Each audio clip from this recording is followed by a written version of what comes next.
Hi guys, ಹೇಗಿದ್ದೀರಾ? ಚೆನ್ನಾಗಿದ್ದೀರಲ್ವಾ? So ಆರೋಗ್ಯವಾಗಿದ್ದೀರಾ? ನಿಮ್ಮ ಪ್ರೀತಿ Akash Kannada creations. So ನನ್ನ ವೀಡಿಯೋಗೋಸ್ ನೋಡಿ, ಲೈಕ್ ಮಾಡಿ, ಶೇರ್ ಮಾಡಿ, ಕಮೆಂಟ್ ಮಾಡಿ, ಏನಾದರೂ ಮಾಡಿ ನೀವು. ಸೊ ವೀಡಿಯೋ ಇಷ್ಟ ಆಯಿತು ಅಂದರೆ ಸಬ್ಸ್ಕ್ರೈಬ್ ಮಾಡಿ. ಸೊ ಮೇನಾಗಿ ಗೈಸ್, ಮ್ಯಾಕ್ಸ್ ನಾನು ತಗೋತೀನಿ. ಮ್ಯಾಕ್ಸ್ ಮೀನ್ಸ್ ನಾನು ಅವಾಗಿಂದ ಪಂಟ್ರೆ ಜಸ್ಟ್ ನನ್ನ ರೀಲ್ಸ್ ಅಷ್ಟೇ ಅಲ್ಲ.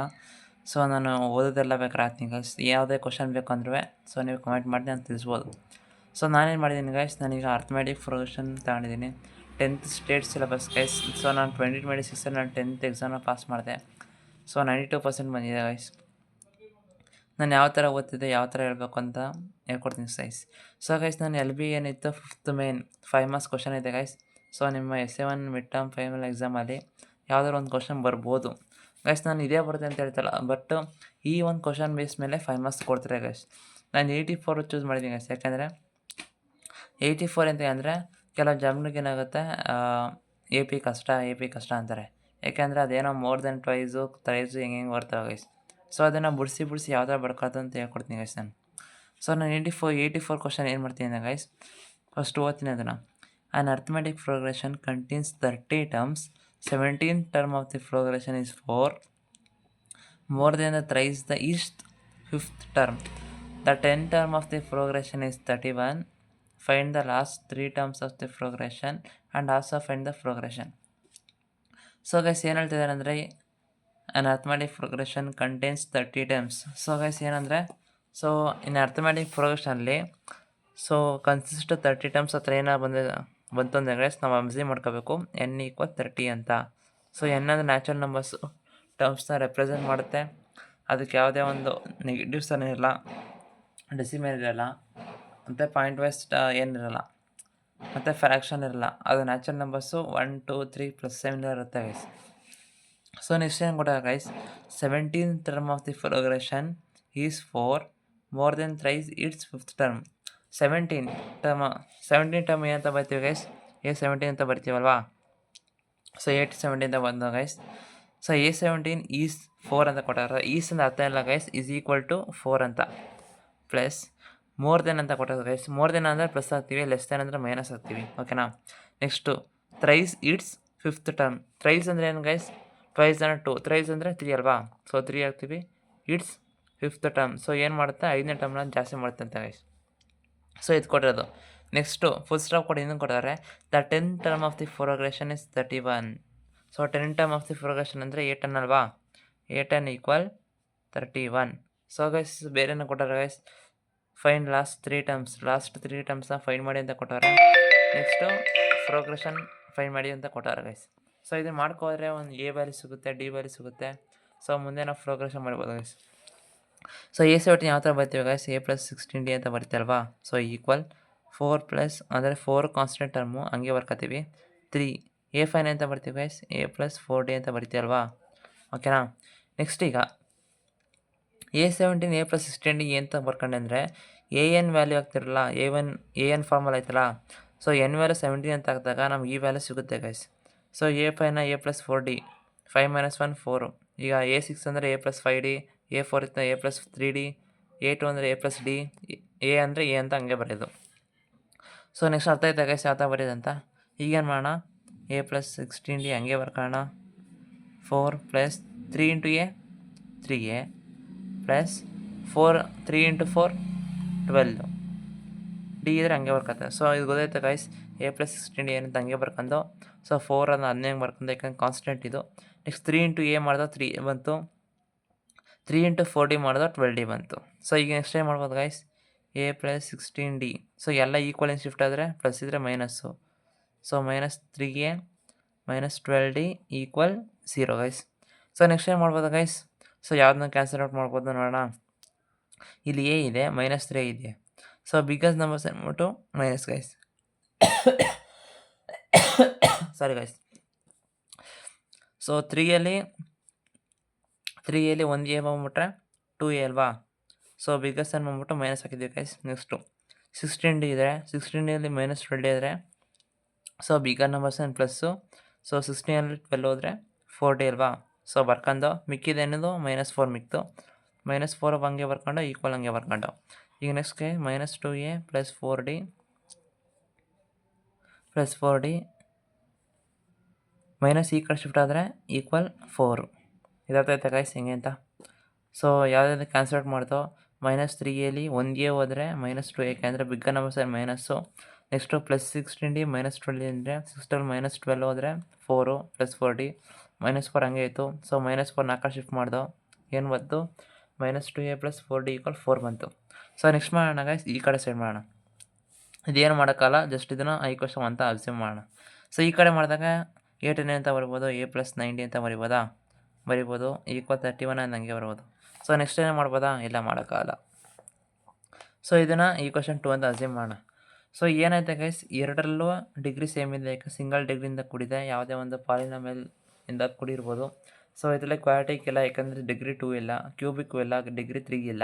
ಸೊ 1 ಇದ್ದರೆ ಪೇರ್ ಆಫ್ ಲೀನಿಯರ್ ಈಕ್ವೇಷನ್ಸ್ ಯಾವುದು ನೋಡೋಣ. So pair of linear equation in 2 ವೇರಿಯೇಬಲ್ಸಲ್ಲಿ 2 method ನೋಡ್ತೀವಿ, ಯಾವುದಂದರೆ ಸಬ್ಸ್ಟಿಟ್ಯೂಷನ್ ಮತ್ತು ಎಲಿಮಿನೇಷನ್ ಸಾಲ್ವ್ ಮಾಡಿದ್ರೆ ನಮ್ಗೆ A ವ್ಯಾಲ್ಯೂ ಸಿಗುತ್ತೆ, A ವ್ಯಾಲ್ಯೂ ಸಿಕ್ಕಿದಾಗ D ಹಾಕ್ತೀವಿ, ಇಲ್ಲ D ಸಾಲ್ವ್ ಮಾಡಿದ್ರೆ A ವ್ಯಾಲ್ಯೂ ಸಿಗುತ್ತೆ. ಸೊ ಈ ಥರ ಮಾಡೋಣ ಗೈಸ್. ಸೊ ಫಸ್ಟ್ ಈಕ್ವೇಷನ್ 1 ಇಂದ ಈಕ್ವೇಷನ್ 2 ಸಾಲ್ವ್ ಮಾಡೋಣ. Subtract equation 1/2. ಸೊ ಈಕ್ವೇಷನ್ 1 ಯಾವ್ದು ಗೈಸ್, ಇದಲ್ವಾ. ಸೊ ಇದು ಹಿಂಗೆ ಬರ್ಕೊಳ್ಳೋಣ, -2A + 4D = 4 ಅಲ್ವಾ. ನೆಕ್ಸ್ಟು ಈಕ್ವೇಷನ್ 2 ಅಂದರೆ ಎಷ್ಟು ಗೈಸ್, A + 9D = 31 ಆಯಿತಾ. ನೆಕ್ಸ್ಟ್ ಇಲ್ಲಿ ನೋಡಿದಾಗ ಗೈಸ್, ಇಲ್ಲಿ -2A ಇಲ್ಲಿ +A ಐತೆ, 4D 90 ಐತೆ, ಬಟ್ ಇಲ್ಲಿ ಸೇಮ್ ಇಲ್ಲ. ನಾವು ಹಿಂಗೆ ಪ್ಲಸ್ ಇಂಟು ಮೈನಸ್ ಕ್ಯಾನ್ಸಲ್ ಮಾಡಿದ್ರೆ A ಸಿಗುತ್ತೆ, ಇದನ್ನು 2 ಪ್ಲಸ್ ಮಾಡಿದ್ರೆ 12 ಸಿಗುತ್ತೆ. ಸೊ ಇದರಲ್ಲಿ ಯಾವುದೋ 2 ಕ್ಯಾನ್ಸಲ್ ಎರಡರ ಒಂದು ಕ್ಯಾನ್ಸಲ್ ತಾನೇ ಒಂದು ಸಿಗೋದು ನಮಗೆ. ಸೊ ಏನು ಮಾಡೋಣ, ಸೊ ಕೋಎಫಿಷಿಯಂಟ್ ಆ್ಯಡ್ ಮಾಡೋಣ. ಯಾವ ಥರ ಅಂದರೆ ಇಲ್ಲಿ A ಇಲ್ಲ ಅಂದರೆ 1 ಇರುತ್ತಲ್ವಾ. ಸೊ ಈ 1 ಏನು ಮಾಡೋಣ, ಇಲ್ಲಿ ಶಿಫ್ಟ್ ಮಾಡೋಣ. ನೆಕ್ಸ್ಟು ಈ 2 ಐತಲ್ಲ, ಈ 2ನ ಈ ಥರ ಮಾಡಿದಾಗ ಯಾಕಂದು ಮಾಡಿದಾಗ ಗೈಸ್ ಗೊತ್ತಾ, ಈಗ 3 2s ಮಾಡಿದ್ರೆ 6 ಬರುತ್ತೆ, 2 3s ಮಾಡಿದ್ರೆ 6 ಬರುತ್ತೆ.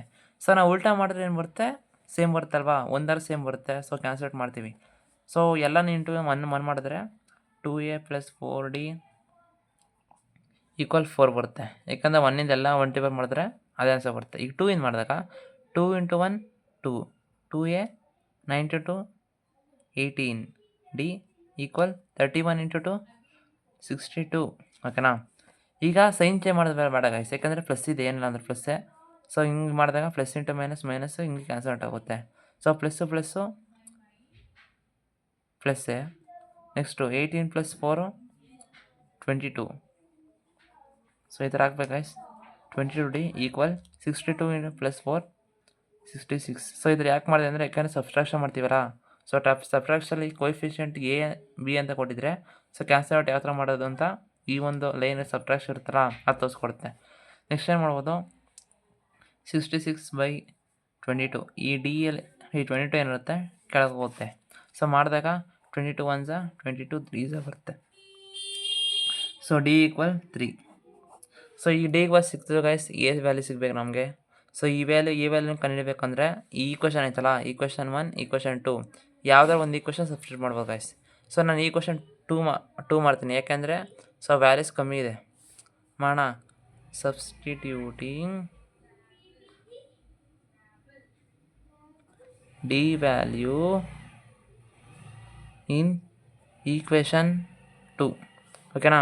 ಸೊ ನಮ್ಮ D ವ್ಯಾಲ್ಯೂ ಇದು ಈಕ್ವೇಷನ್ 2 ಏನಿದೆ, A + 9D = 31 ಇದೆ. ಓಕೆನಾ.